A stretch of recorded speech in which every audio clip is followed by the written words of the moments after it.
The Disruption, a lively discussion between UVA Darden School of Business professors Yael Grushka-Cocaine and Mike Lennox on cutting-edge technologies and practices that are challenging the status quo.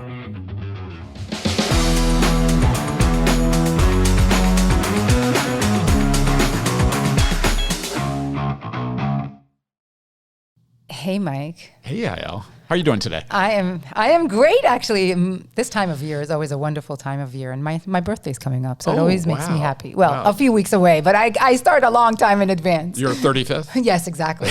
Let's just say that. Yeah, let's go with that.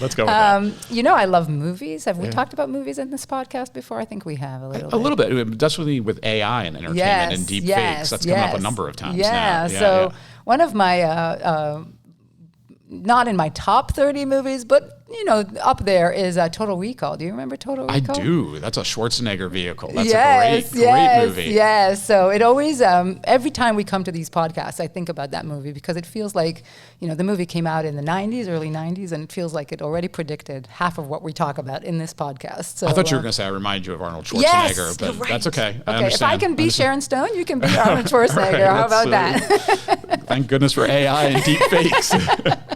Well, today is a topic that I know is really of interest to you, and that is of autonomous vehicles that don't require us to drive around. I know that you're passionate and interested and fascinated by this. Is that true? Do you still feel that way about the topic? I do. You know, it's funny, when we started this podcast like a year and a half ago now, we had talked about this as being one of our first topics, and we did another related topic that also is a passion of mine, which is electric vehicles. Correct. And what I find fascinating is this is an industry that arguably has two major disruptions. Now, as we talked about with electric vehicles, I think that one's a little more advanced in terms of what we're seeing in the marketplace and how it's transforming the market. But be clear to our listeners, this autonomous vehicle future is also moving quickly and arguably kind of on the horizon here. And it's interesting to think about them. And I love that you brought up the idea of the EVs and the fact that we're now talking about autonomous vehicles today. Is there a reason why they're so intertwined? Is it the electric part of things that is making autonomous vehicles possible? Is there any link between those advancements or not at all? Yeah, I mean, one could imagine them being decoupled, right? That you could have an autonomous vehicle that's an internal combustion engine. There's no reason not.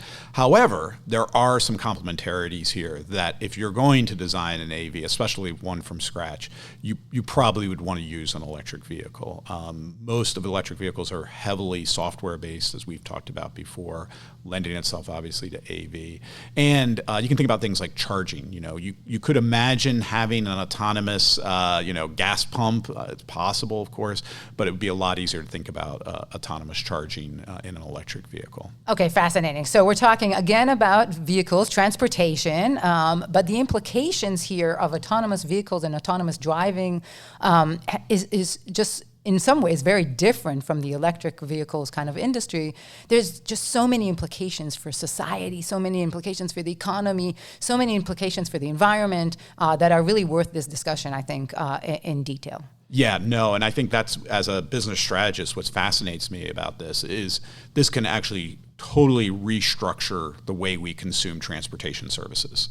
This is not just a change in the kind of form factor or drivetrain of the traditional way we consume cars. This pretends that it could be quite dramatic and really turn over the industry in kind of interesting and unique ways. But it's not only how we move around and our mode of transportation, but this, I've heard visionaries, and this was a while back, which I'm going to come back to the fact that the visions have been out there. Total recall. Yes, exactly. Yeah. Total recall, right. So a while back, I heard the folks describing not only the impact on how we get from place A to place B, but this affects who takes the kids to school, how we spend our time. This affects where we park our cars. This affects how we build our buildings, the parking lots, the insurance companies that we need to pay. Like, there's so many derivative and auxiliary effects that are just mind-boggling, that we're talking about a completely different way to live our lives. Yeah. Is that the case? It is. But let's take a step back first. Okay, let's talk a little bit about where we are and where the technology hopefully may go here. here. There's levels of autonomy that we talk about. And arguably, we already have quite a bit of autonomy in many of our vehicles. You think about driver assist, various forms of cruise control, vehicles that will automatically parallel park. These are all forms of autonomy.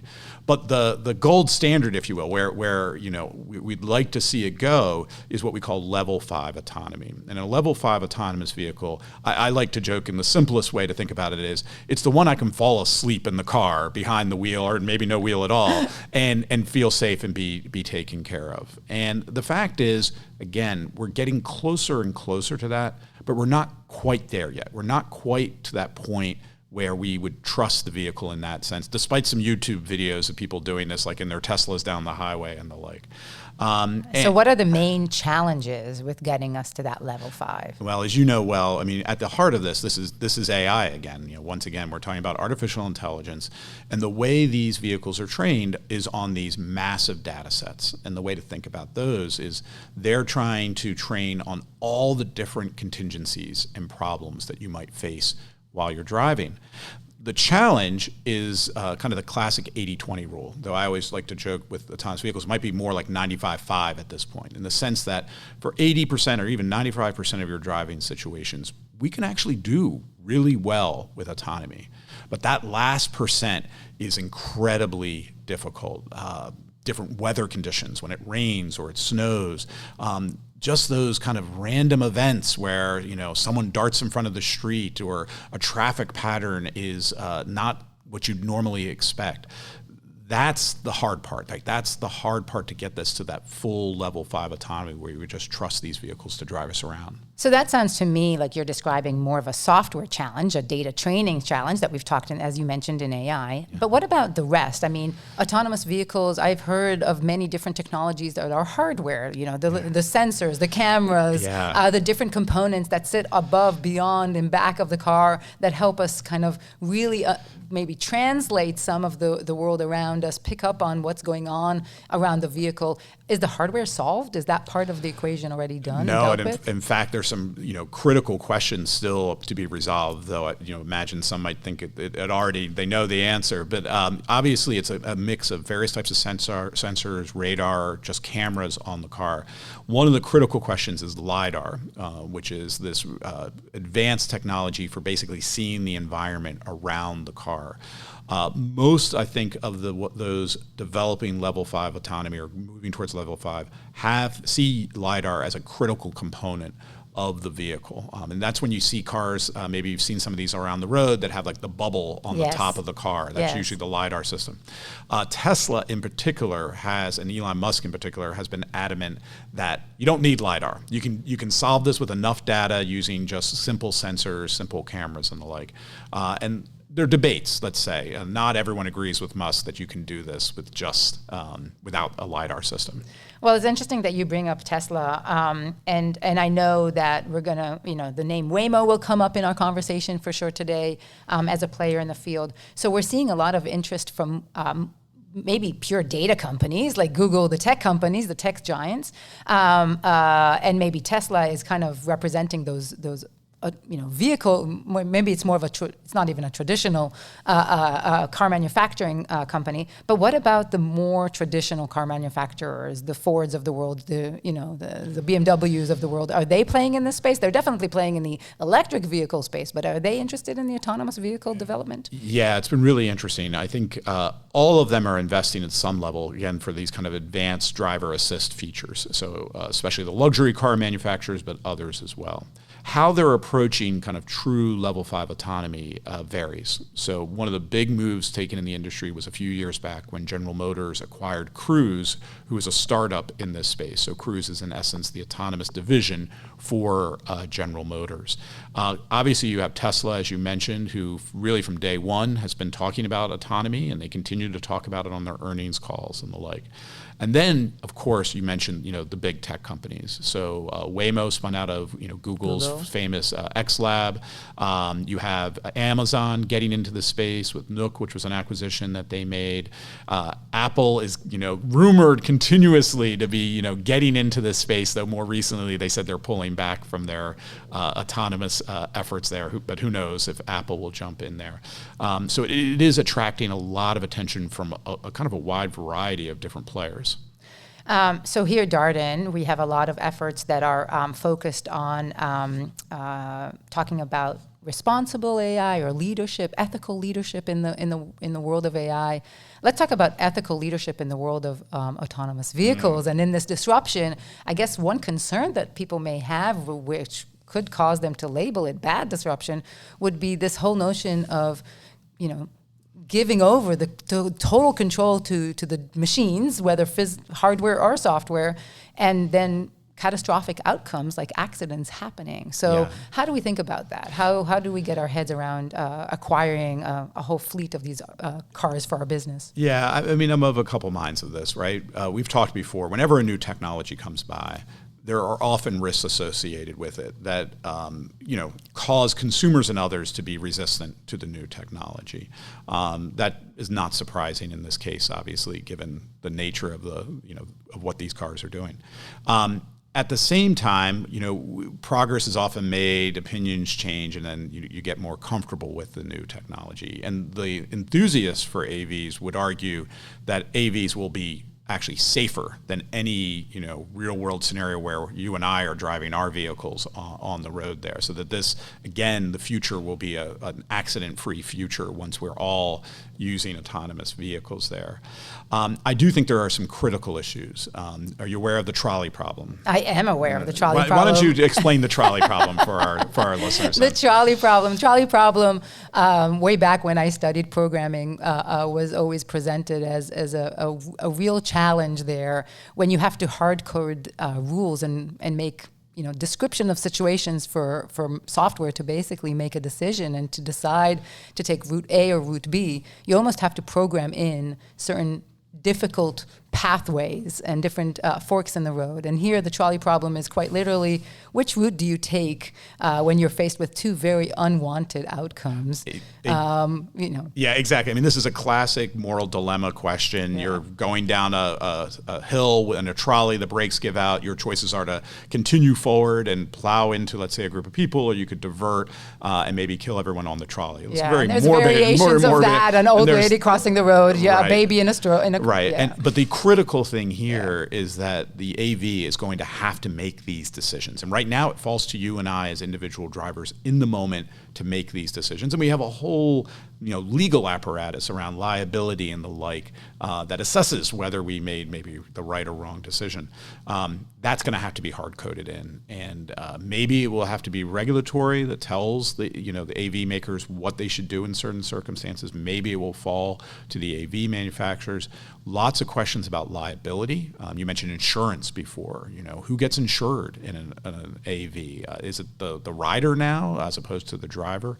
And so these are just some critical issues that are going to need to be resolved before we truly find that AV future. It's interesting about trust and how do we build trust and some of the challenges for this industry to evolve.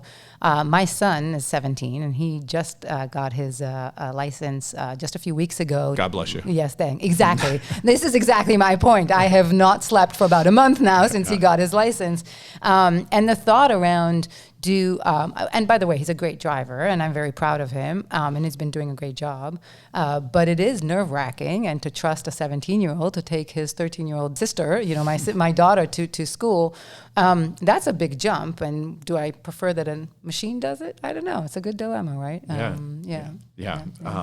I remember when I was teaching my daughter to drive a few years back that saying to her, she might be the last generation that learns how to drive. Will she be teaching her kids how to drive? drive, or again, will we all be buzzing around in our on our AVs? There's another industry that will be disrupted eventually, maybe the whole driving lesson. Yeah. Well, hey, let's talk a little bit about the business side of this. Yes. Because what's interesting about AVs is that at the end of the day, the whole business model could change. And in fact, companies like Waymo are moving in as ride-sharing companies. So they're really displacing, if you will, the Ubers and the Lyfts of the world. But again, could change just the way we even consume cars. Do we even own vehicles in a fully level 5 AV future?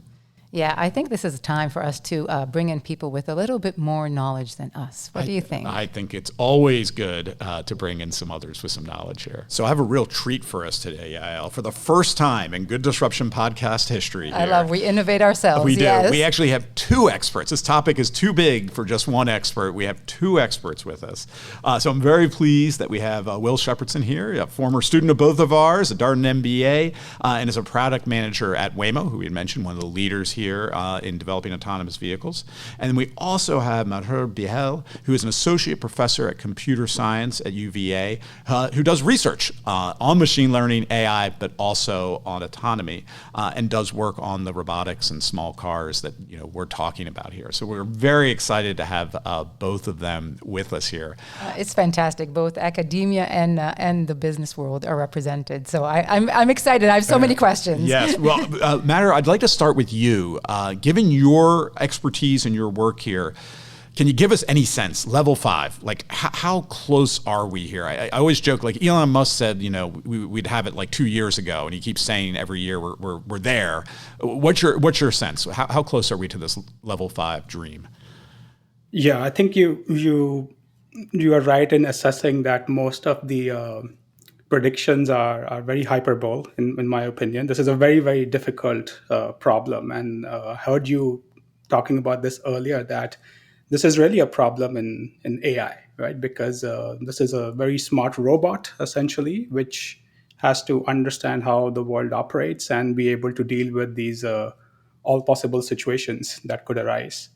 And as flawed as humans might be, we are surprisingly good at generalizing the skill that we have to different situations. That's sort of the the remarkable ability that humans possess. Like, so for example, your son who just got his license, he learned to drive in maybe about 3 or 4 days, or maybe a week at most, and he'll improve throughout his lifetime as he drives more. Yes. But he has ability to generalize that experience, right? So I was actually surprised when I came to the US many years ago. I got a license, and then I learned that I could drive a U-Haul truck with the same license, right? So because we trust that driving and analyzing how the world works, getting a sense for what different situations arise, how to navigate in the presence of other vehicles, pedestrians, cyclists. We trust the human intellect and this generalized intelligence to behave correctly. And this is really where the level 5 is very hard. And just to clarify, level 5 and level 4, they are nearest neighbors. Level 4 is when the human does not have to intervene at all. So it could be completely hands-free, and you could still sort of sleep, and you are not required to intervene. If you can sleep without being anxious, that is. But the difference between level 4 and level 5 is that level 5 really means that this car, which is already human-free, and we've had many of these operate in a few selected cities in the US. Level 5 means that they could drive anywhere. Under any conditions, not restricted to a couple of neighborhoods or just in certain cities, and not just in the sunny parts of the country, but under fog, under rain, any kind of conditions. That's level 5. So this is precisely why level 5 is way, way out there in the future. Like, getting to level 5 autonomous driving, in my opinion, would really mean that we have had a breakthrough in generalized artificial intelligence, because I would say we don't even have generalized driving intelligence right now. We can all agree that driving is a very intelligent task, but these cars, the software on these cars, it cannot work on a different hardware, just like a human could drive a sedan or a SUV. So that's something fundamental is missing in that sense. And it's a very difficult problem because at the end of the day, it just boils down to this sort of one word which could describe why this is such a technical problem is it's a problem of coverage, right? So in the real world, you have uncountable number of objects in all shades, colors, and varieties that could appear in the scene in front of you. You have different environments, which we sort of, it's more beyond just, lighting environments and weather. And then you also have the interplay of both of these, right? So how these different entities in the world around you interact with each other is, again, some infinite long tail of possible situations. And no engineer or group of engineers could adequately describe what these situations are a priori. Fascinating.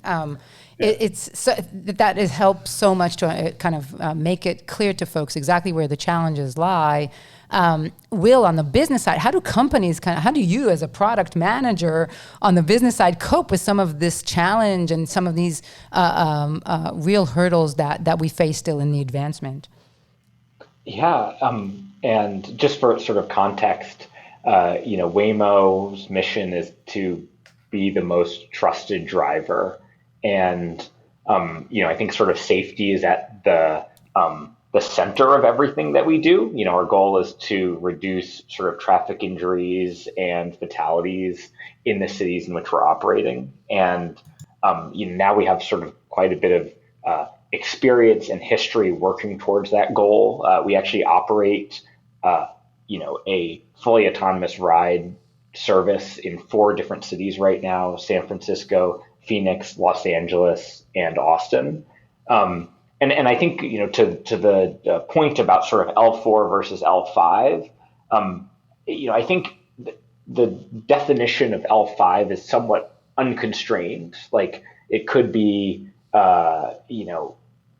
a dirt road, an unpaved dirt road in the middle of nowhere that someone drives, every once in a while. And I think that from if our goal is like reducing traffic injuries and fatalities, a lot of those tend to be concentrated in cities. And we think there is both an opportunity to meet this goal of improving safety on the roads and also sort of build a business and offer a product that our riders want to use. So, we have,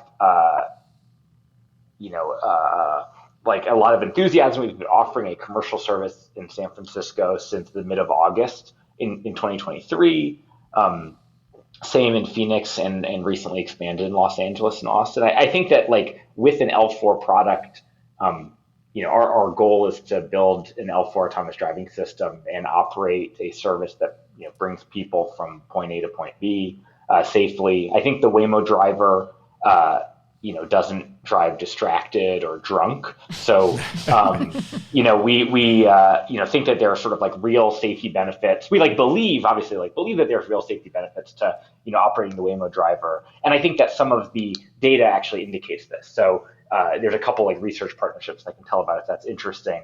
But one statistic is that we actually experienced 85% fewer crashes that led to injuries than comparable human driving benchmarks over about 7 million miles of fully autonomous driving. Yeah. So this train, yeah. That's fascinating.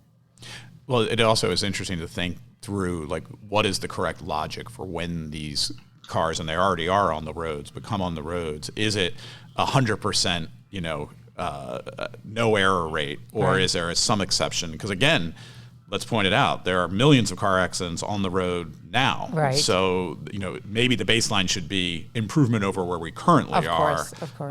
with these vehicles. But I liked putting together the 2 comments from both of you.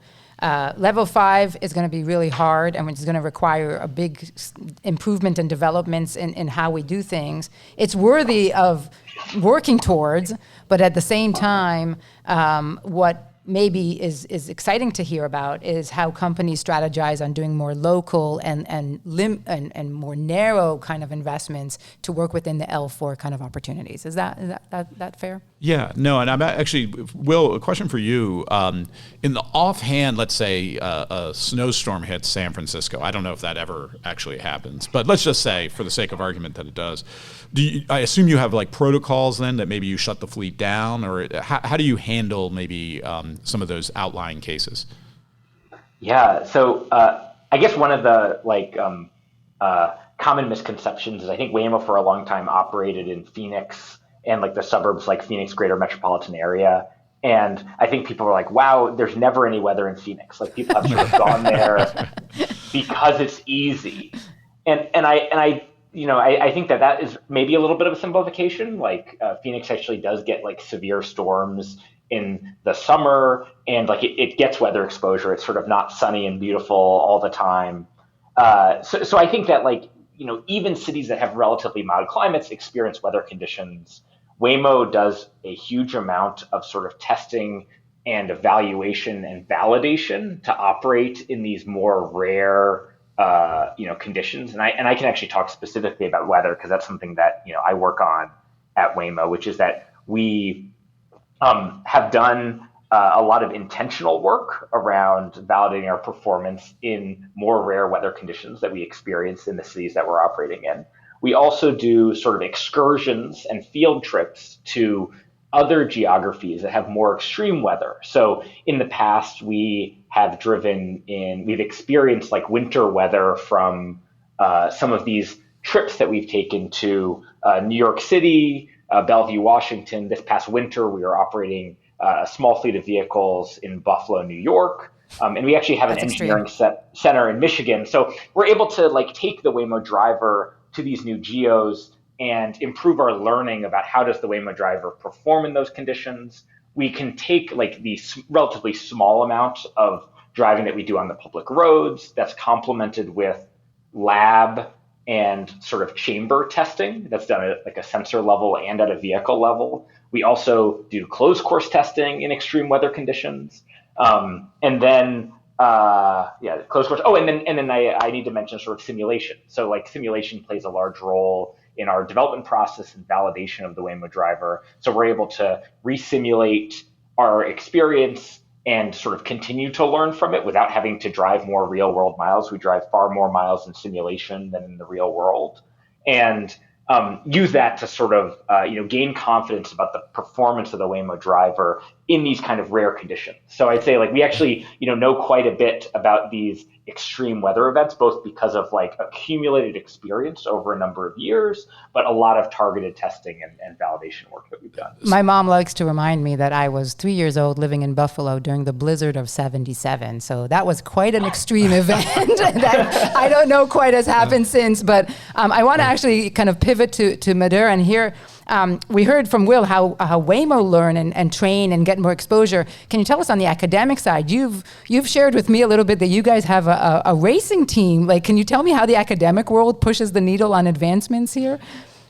Yeah, for sure. I do lead the university's autonomous racing team. So on a good day, any self-driving car would go the speed limit. But here we have a full-scale Indy racing car with no driver. There's no steering wheel, so it's not level 4 quite because it's not comparable to running in the streets. But we've been able to run this car at 150, 160 miles per hour completely autonomously and overtaking other competitors. The idea being that in academia, we try to explore the limits of any technology. And so my crazy hypothesis was that just like motorsport racing has always served as some sort of proving grounds for regular automotive technology, any kind of improvement you have in your car, you can trace its origin to some innovation in motorsports. In fact, that's why motorsport was invented, because back in the day when we were transitioning from horse-driven carriages to horseless carriages, there was the same skepticism that this new technology is not going to be safe. And so motorsport became a way to demonstrate the performance and safety. So now we are going in the beginning of the same transition. We are going from driver-driven carriages to driverless carriages. So why not use the same principles and pit these cars in extreme conditions intentionally against each other. So put them to the limits of what breaks them, so that we can collectively learn and advance. And that's why racing is an extreme version of it. But broadly speaking, if you go to any top machine learning robotics conference in the last 10 years, there are dedicated sessions on how do you predict better trajectories? How do you handle pedestrians' behaviors better? Because this is where these cars seem to be struggling. They either fail to just realize what the world looks like, because there's so many things to detect and it can get confused, or it fails to be clairvoyant and predict the next few seconds in order for it to plan its correct course of action. So academia has worked in this problem space for many years. The entire self-driving car industry sort of started from an academic experiment with the DARPA Grand Challenges, and that collaborative spirit still continues, although the industry has taken the lead in deploying them in the real world and learning lessons based on the mistakes that they encounter. Getting to the motorsport thing, I'm one of those watchers that kind of maybe enjoys the accidents every once in a while. Of course, you don't want them to be fatal or anything like that. Right. But I don't know if we're going to eliminate that if you don't have accidents with these. Madhur, I was curious. Will had mentioned the simulation piece, which I find fascinating. What are your thoughts as a computer scientist on this idea of training our AIs using a simulated environment? My understanding, Will, in Waymo is millions of miles on the road, but billions of miles in the simulation. So Madhur, how do you think about this idea of training AI on simulations? I think it's a good idea, and one which is widely acknowledged that should be part of any good development cycle. Essentially, if you just wait for the car to rack up enough miles to generate meaningful data for it to be comparable to human level error, then peer-reviewed studies indicate that you'll have to wait for some 250 million miles per car or something crazy number, which will take decades for us to achieve. But you could drive them, as you pointed out, in simulation at scale, and you could also vary different sort of conditions that you may encounter. So this is definitely something which is a good overall thing, and it can help you improve how the car behaves in the real world. The challenge with simulation, which is also well studied and well known, is that there's always going to be a gap, which is called a sim to real gap, between no matter how sophisticated your simulator is, it either will have a gap in the physics, or maybe it doesn't simulate the sensor level physics that well, versus what the real world is, which is very, very analog. And you cannot really, I said earlier, have the foresight to seed the simulation in a manner that will give you the confidence that no matter what happens in the real world, it will make the safe decision. Now, I think it's reasonable to say that there shouldn't be some expectation that these vehicles are never supposed to crash. The trouble is that it's not just the number of crashes which are indicative of the safety of these vehicles. It's sometimes also the kind of crashes that the AI makes that no reasonable human would make. Now, I know we have a mix of bad drivers, distracted drivers, but we also have good drivers. And so these cars have to level up and be as good, if not better, than most good drivers who are not distracted, who are not drunk when they drive. And some of the mistakes which we don't have much transparency into, unfortunately, they seem to suggest that these are some common sense errors which humans wouldn't make. Like if you hit a pedestrian, there's no way you are going to drag the pedestrian another 20 feet. Right. So that again necessitates that some real world testing is required, but it throws open this debate of whether what is that fine line? Because the concern is that the pace of deployment might exceed our ability to test these vehicles for safety. Yeah, and so I want to pivot to Will. We've talked a lot about safety, and I can totally see the need to, and any improvement in safety, quite frankly, will all benefit as a society, given that accidents happen too frequently. And I hear you, maybe not a reduction to zero accidents, Madhur, but some reduction.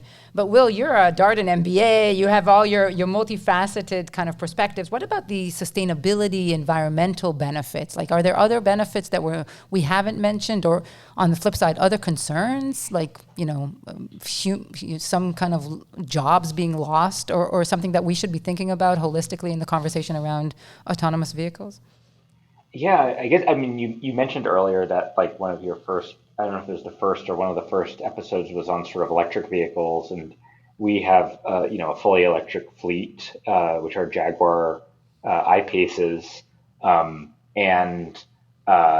guess one comment that I wanted to mention about that is, I think the like charging infrastructure, for fleets, both Waymo and other fleets, has somewhat like lagged behind the adoption of electric vehicles. So I think that that's something that, is sort of like both a benefit and a challenge.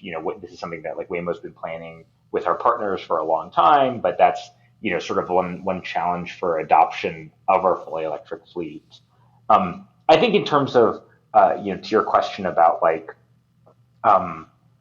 jobs, I think that there are like a lot of different jobs that are created by, our service, like through operating our service. And, I think that is like sort of, inevitable that like jobs change over time. That's sort of like my personal opinion, I guess, not Waymo's, but I think it's sort of like inevitable that like, jobs somewhat shift over time. And I think that sometimes, when people, I guess that's probably what I'd say. It is true when there's innovation. We've talked a lot in this podcast. With any innovation, we see a whole industry being created at the same time, maybe a shift from one type of job to the next. No, and this has come up repeatedly, especially as we've talked quite a bit about AI. Yeah. I wish we could keep going. I think we could go for like another hour, but our producer's in our ear telling us, no, we need to keep on our normal limits here. I just want to thank Will and Madhur for your time and for sharing some of your thoughts there. Again, appreciate your insights. Yeah, thank you both for coming. I learned a lot, and I can't wait to see UVA racing team beat the competitors. Yeah, we race many times a year, and we try to be safe, but we've had some wrecks, but every wreck is a very, very expensive learning experience for us. Yeah. Well, good luck. And Will, I'm waiting for Waymo to come to Charlottesville. Yes, So that's we need that here. Next time in San Francisco, I'm going to take a robo-taxi. Please do. Yeah, encourage if you're in San Francisco, Phoenix, LA County, or Austin. It's a great opportunity to experience the product. So I'm in two minds. I'm so excited about a future where I don't have to drive places, although I do like to drive my little Mini around. But I can imagine that it's so much safer, especially on long drives from DC late at night. But it seems like there are some real hurdles before this becomes common in every household. Do you agree? I do. But I think we see this with technology all the time, that when it first comes to market, it's often niche entry. So for example, we didn't talk about this yet, but one place you're seeing quite a bit of autonomy is in tractors. Closed environment, don't have some of the risks. So John Deere. Fewer pedestrians. Hopefully no one's running across the field. John Deere has a number of products out there that are basically, farmerless tractors that drive across the fields there. We see it in delivery vehicles. So again, it's not transporting people. The risks are lower. On a lot of college campuses, you see these little delivery vehicles for pizzas and the like to the dorms.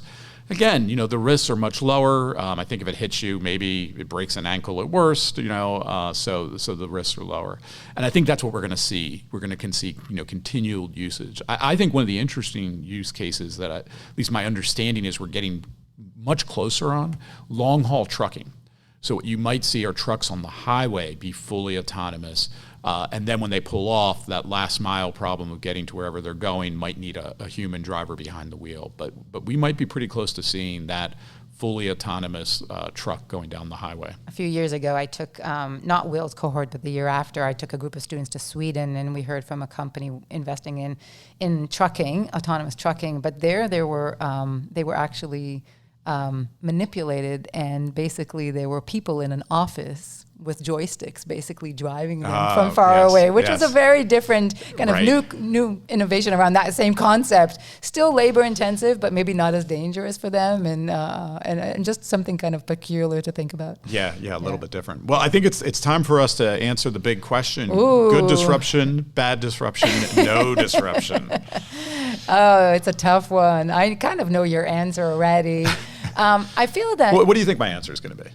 I think your answer is going to be good disruption. I think you're in favor of it. Yeah. I think you think it's a disruption for sure, and that it's good. I think that it's funny for me. I haven't seen it disrupt us yet that much, right? I think that in order for it to be huge disruption, I would expect industries changing or key players fundamentally flipping from certain manufacturers to another. I think arguably the EVs have done maybe a little bit more of that with Tesla's prominence and how it's affected other car manufacturers. But maybe it will be good disruption. I just think that it's a little bit more in the future than people would like to think. Yeah, I actually don't disagree with that. I think I definitely think as it comes to being, it will be disruptive, a large part because of also the business model implications. Again, in a world of ride sharing, and we maybe aren't purchasing vehicles ourselves, that's a radical shift in the way the market currently operates, obviously. How long it will take for us to fully get there is obviously the open question. And I think, to Will's earlier point that, cities, right? Will we see a city make a choice to just make only autonomous vehicles, to remove some of the, So houses don't need parking, and you can build different housing structures and neighborhoods. Yeah, and I'm just thinking about some of the risk and safety here. So there wouldn't be the human drivers kind of interacting with these vehicles. Maybe we'll see that, but it probably will be this kind of longer transition. I don't think it's no disruption, though. I think there's enough proof of concept of the technology. I don't think this is like a bubble where, we laugh about the fact that we were trying this, back in the 2020s. I think there's enough effort taking place, enough progress, enough market actual adoption that we'll see this continue and continue to disrupt the industry. That's great, and it's interesting because maybe we need to broaden our definition of disrupting which industry. It's going to affect maybe different types of industries, as you pointed out, with the tractors, and maybe even the opportunity is yet to be realized. Oh yeah, and I think again the spillover. We talked about insurance, parking garages. We have parking garages in the future. There's a whole bunch of industries that are reliant on us, especially in the U.S., driving our vehicles that we own from point A to point B. And that might look radically different in the future. Okay, wonderful. Well, there's hope for all parents there from the, for kids ages 10 to 17, when all your day is spent being a taxiing them around. There is hope for somebody else to do that one day. That is a good disruption for sure. If there ever was, that's a good disruption.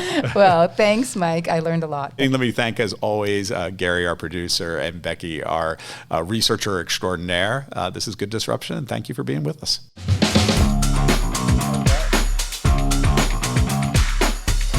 Good Disruption is a podcast from the University of Virginia Darden School of Business.